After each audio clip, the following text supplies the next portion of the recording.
learners. And these learners basically sample from our store of experience memory, and they sample from these memories, and they generate gradients. And so this is this blue box there on the top right, and that's essentially exactly what the DQN algorithm was doing. The gradients are generated in the same way as DQN, with one twist which I'll show in a minute. And those gradients are then sent to a distributed neural network, a parameter server basically, which applies all of those gradients in a distributed fashion, so that all of these, just like asynchronous gradient descent, all of these gradients can be coming in parallel, and we can deal with massive scale updates. So we split the acting and the learning, and this enables us to deal with much larger scale reinforcement learning. We generate more data, we learn from more data. Unfortunately, again, if you try this in a naive way, again, things start to go wrong, and the gradients blow up. So we had to use some additional tricks here to reject stale gradients if things were very out of date. We had to reject the gradients. We had to reject outlier gradients, which were more than some number of mean plus standard deviations, and we used DataGrad to optimize it. And so Gorilla works very nicely. Using 100 parallel actors and learners, Gorilla significantly outperformed vanilla DQN on 41 out of 49 Atari games. It got twice as much score on 22 of the 49 Atari games. And it reached the same results as the original DQN, 10 times faster on 38 of the 49 Atari games. Okay, so in the remaining time, I just want to touch on how we can do the same ideas that we talked about with value functions in a policy-based context. And so I'm not going to have time to do this in depth, but I really just wanted to carry over this idea, which is when you're in a continuous action space, you can't apply this idea that we've looked at so far. The max over the actions is not possible in a continuous space. You'd have to do a separate optimization at each step. That would kill your optimization. And in practice, it's much better to use the following idea, which is to actually come up with a new objective function and to work directly in policy space, where what we want to do is to optimize the policies themselves so as to get us the most possible reward in the domain. And so what we do is we find that there's an objective function. This is the maximum amount of reward that we're trying to get in the environment. We're trying to just maximize rewards. And we follow this by following the gradient that gives us the most possible reward. And this is known as the deterministic policy gradient. We found this gradient recently. And we showed that actually, if you just follow this gradient directly, it gives you an end-to-end capability for just applying your reinforcement learning out of the box. Just by parameterizing your policy as a neural network, you can apply this gradient, and you will get a descent direction so that you can actually do better and better and better as you adjust the parameters of your neural network. So you can think of this as just applying the chain rule by moving in the direction that gets you more Q. So you just adjust the parameters of your neural network in the direction that gets more Q. And in order to do that, you need what we call an actor critic. The critic estimates the Q values, and the actor updates the policy in the direction that gets you more Q. So you have these two pieces.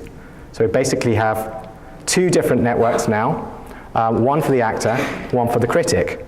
One of them is estimating the Q values, the other one's estimating the policy. When we put them together, we use the same stability tricks that we used before, experience replay and fixing the target network, and this solves the problem very nicely. So I just want to show a little demo of what happens when we use this in a continuous domain. This is quite recent. We're now going to start applying it to richer domains. But what we're doing here is basically, we're starting again from raw pixels. And what we have is a real physical simulator of this cart pole system that's moving around. And we just fix this camera that's looking at this thing and only seeing pixels of this, demonstrating what's going on in this particular image. It sees the image of this cart pole. And it basically has to learn to control this. And again, all it does is optimize end-to-end by gradient descent using stochastic gradient on this deterministic policy gradient. And it's able to learn to control this from raw pixels, something which wasn't possible before. Okay, so let me just close.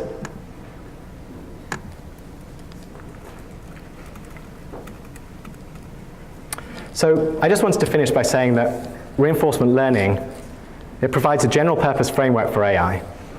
And RL problems can be solved by end-to-end deep learning. And I think we're now at a time where things have changed. Like a single agent can now solve many challenging tasks. We can drop in our deep learning methods. We can find a gradient and optimize for this. And so if we plug this into reinforcement learning and we put deep learning in there, then we do have some steps that take us towards AI.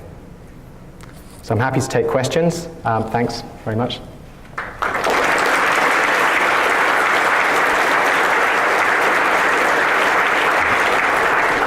Time for questions. question? Can you go to the mic? Yes, hello. Thank you very much. I'm on your right. Hi. There we go. Yeah, I was just wondering, you showed results for the games with the bar graph there, the bar chart there, and you showed that actually Miss Pac-Man didn't have overall.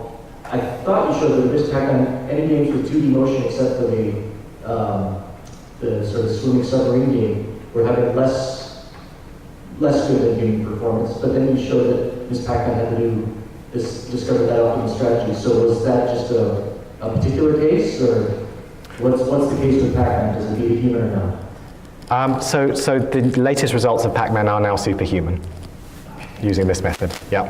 Okay, so and is that a trend with the Gorilla architecture, that the class of games qualitatively was moving from just sort of one-dimensional motion and action towards more complicated motions? Did you notice that trend? So I think it'd be fair to say that there's a wide variety of different motions and perspectives in all of the different games, and we're actually able to cross the boundaries between many of those different cases. I think if the question is what's the most challenging setup, what class of games do we fail on, the class of games that we fail on would be things where actually there's a very long-term decision-making component to it, where you have to kind of plan ahead over maybe multiple screens before you even find a good reward. Like there's a game called Montezuma's Revenge with many different rooms, and you have to navigate through different rooms and find keys and open doors before you eventually get to the treasure room, and only then do you get a big reward feedback signal. So I think it's less about the nature of the motion. I think we're fine with 2D motion, pseudo 3D motion, and it's more about the nature of the actual, the fundamental complexity of the reinforcement learning itself rather than perception. I think we're actually doing a reasonable job on perception. Okay. I think the deep learning gives us perception. If you put a bunch of screens together, then it would succeed. You just gang all the screens to look at one master screen and all that. No, I don't think it would, because the problem is not perception. The problem is more fundamental. That there's a needle in the haystack problem to even find the good reward, to actually start to get a gradient that you can follow. It's too challenging in that game. Thanks. Hi. So there are like several algorithms that they have the same goal. So optimize some of feature rewards, like as you presented, Q-learning policy, learning methods like actor critic or reinforce and so on. So of course, from mathematical perspective, we don't know which one is more powerful and so on. But I would like to ask from pragmatic perspective, which one, because they are applicable in very similar settings, which one you guys believe are the most powerful and most stable and the easiest to train? Okay, great question. So we've experimented with a wide variety of algorithms. I guess we've published what we consider to be the most effective approach, at least in the Atari context, which is DQN, which is our best algorithm to date.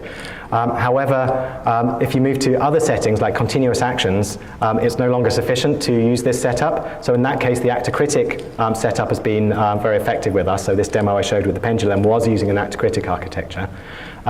We have had, so it is possible to use a wide variety of different algorithms. We've made the framework for Atari and DQN publicly available, so it's open source and people are very welcome to come in and try their own algorithms. Love to hear if it can outperform our methods. And do you think that some of the tricks that you presented are still applicable to reinforce? Do you believe in reinforce? Reinforce works well, but slowly. So it has a very high variance. It's a very slow learning algorithm. We've had some domains where reinforce is the most effective algorithm, but for Atari at least, to date, these are our best results. Thank you. We're short on time, so one more question and that's it. Hi. Hi, I was wondering if you could say a few words about whether or not the order of the presentation of tasks matters during training. So for example, with the Atari games, if you start with a simple game, does it make it easier to learn a harder game than if you start with a harder game?